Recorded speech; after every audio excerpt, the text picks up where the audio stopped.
Hello friends, just thought I'd give you a little sneak peek at what's coming up.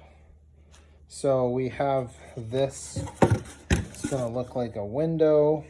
You can see we've got the window ledge there, oak on the bottom, walnut up on top, and then we have the lamb's tongue. So I have these pieces here are gonna be the stiles up the side, and then I'm going to have my scene in the background.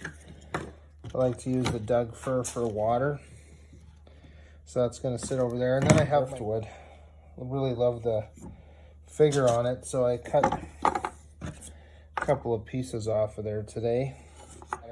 So all of these are is it derivatives? I don't know. It is based on the golden ratio.